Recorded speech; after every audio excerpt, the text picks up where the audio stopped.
Hello everyone, my name is Hilary Tait Norod. Thank you for joining me today as we tour my current exhibition at the Chandler Gallery at Maud Morgan Arts in Cambridge, Massachusetts. The title of this exhibition is If You're a Chair, I'm a Chair. And I'm going to walk you through all the pieces in the exhibition and give you a little background on the themes of the show, process of how I made some of the work, and I'm excited to share with you all, so thanks again for joining. First, I wanted to start with this piece, which also shares the title of the exhibition. This structural, three-dimensional, sculptural found object piece is titled, If You're a Chair, I'm a Chair. And it's a metaphor for romantic partnerships. And I'll break that down and explain a little bit about what I mean. A lot of my work is about domesticity, ideas of gender roles in the home, cultural expectations of gender roles, and the psychology of romantic partnerships. And this piece in particular, I started with two antique chairs that were actually given to me from my husband's family. So they've been in his family for years, and I wanted to take two separate objects and marry them together as one. So in the center, the first thing I had to do was kind of cut and saw pieces in the middle so that they would fit flush together. And then I began binding all of these found objects inside of the work. There's a lot of fibers strung together. I have pieces of my bed sheets, me and my husband's bed sheets with conversations that we had written on them, but it's this really explorative and inventive process to find some type of structural integrity.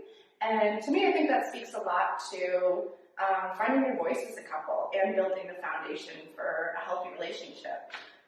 So while these two separate objects are very much individuals, they come together to form something else. So I just really liked that metaphor, and it was one of my first times ever working in a three-dimensional way, and I really enjoyed that. So this is the first piece I created before having the show here, knowing I was going to be working in this space. And then I wanted to really give thoughtful attention to the gallery itself. And it's set in a home in Cambridge, was originally a home in Cambridge, Massachusetts, and I wanted to acknowledge all of the really beautiful domestic objects that are still in place here. And so I knew that the materiality of the objects I was going to bring in should reflect some of that. And I also wanted to invite the viewers into participation. So I decided to use mirrors. And it was my first time painting on mirrors, or oil paint on mirrors. And I purposely installed them in the corners of every space in this room so that it reflects a wider view of the room. It actually opens up this smaller space, and leaving a lot of that mirror surface allows the viewer to kind of have moments of self-reflection, which really speaks to the themes of the work again. Open communication, self-acknowledgement, and really looking at all of those conversations. So specifically, I can talk about these two pieces right here. This mirror on the left is titled, You Can Have It All, My Empire of Dirt. And I take a lot of references to music as I'm working in the studio, and I was listening to the 9 Inch Nails song and realized that Johnny Cash had done a cover, and it was the last cover performance that he had done right before he died. And hearing Johnny Cash's voice doing a 9 Inch Nails song was so emotional. For those of you who haven't listened to it, I really, I'm telling you to go check it out. It's beautiful. It's so evocative, and it's very powerful. And that emotional plea to give and share with somebody was really powerful to me. So that's the inspiration for this piece over here. And then this piece is an abstracted motif that I use a lot in my work. It's got movement, and a lot of people have said it references references of roller coaster or piano keys, and think of the ups and downs of a romantic, loving tension of just navigating a partnership with somebody. So all of that is experiential in the work. And then depending on where you stand among the mirrors, there's all these different reflective angles, and you can see the work in every spot. So I just thought it was a really fun, interactive way to play with this space. And once I realized I wanted those mirrors, I was trying to think of other three-dimensional structures to activate this space more and engage the viewer in some of the themes of the show. So the next pieces I created were these two standing canvases, which was a new venture for me to figure out structurally how to build them, which also speaks to my really thinking as making approach. They're exploratory in structure, in the process of creating them, and really giving a lot of attention to the material. So I chose this transparent surface. It's a vinyl sheet that I stretched as if it was a typical canvas, and that giving that space for transparency and open communication was all part of it. And it's actually paintings of myself and my husband. The work, as I've been unpacking these themes of partnership and domesticity, has become very autobiographical, so I do often use myself and my husband as a stand-in for the overarching theme. But these are really, really fun to make and also challenging. So you can see on the front is one image, and if you come around the back, there's a whole other imagery. So there's a lot to explore there. These two mirrors,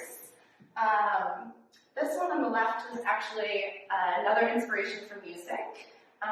The title of it is "You Are the Purple in Me," which is inspired from an Animal Collective song. And I thought that it's a very poetic line. It's so beautiful, and there's a lot that can be translated in that shared identity, or the purple in me. What does that mean? So I wanted to use some very abstracted imagery and just to try to connect to the emotion of that. And then I countered that with this piece, which is "Don't Leave Me Alone," and "Don't Leave Me Alone." It's another commentary on domesticity and gender roles in the home, and thinking of women kind of gardening and nurturing and nesting and having these plants in the home and things like that. And so I love the more abstracted with a more literal imagery approach connected to each other. Over in this far corner, two more paintings. We have, again, that roller coaster imagery portrayed in the movement and the cycles of, loving tension, and also notes of lime green is in the work a lot, which has happened to be my favorite color my whole life, so that's really important to me. And then this piece from another Animal Collective song, "You're the Yellow Bird I've Been Looking For." And that was another pivotal song lyric that hit me kind of in a twofold way, where "You're the yellow bird I've been looking for" implies that we're all searching for this one perfect partner, and I don't really believe that exists. I think that there's a lot of dynamics that go into falling in love, and there's a lot of negotiations you need to make with yourself to allow that. So it shouldn't be all this weight on this one perfect person, but also the sentiment of that once you have found them is really beautiful too. So it's a really kind of contradictory message, but I liked that tension and enjoyed that work through, that process that needs to take place. My last set of mirrors are over here. And the one on the left is the imagery that's tying into the home and creating a home and life with somebody else. And then on the right, this piece is titled "Walking on the Ceiling." And this is a fun little, very specific narrative from my childhood. And my dad played this game when I was little, where he would flip me upside down, hold me up, and I would walk on the ceiling. And it's just something that I always connect and think of to him and our like playful relationship growing up. And one of the things I often relate to it when engaging with the themes of gender roles in the home is I think about my parents a lot, and their familiar influences on your upbringing, however that is, and whether it's something you fall into and mirror or something you resist. I think that just our cultural upbringing is very important to shaping us, and however you want to address that. So I like to put in little personal stories as well. And then finally, this piece, which is a nod to more of my typical method of making. I love large-scale abstract oil paintings.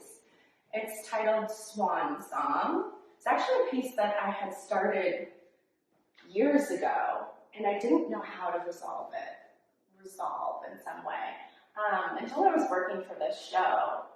And I heard the term swan song and didn't know what that was, and researched it. And it's an old fable that swans sing this really beautiful, almost painfully emotional song right before they die, and that they live most of their life in silence, and then their final moment in life is this outpour.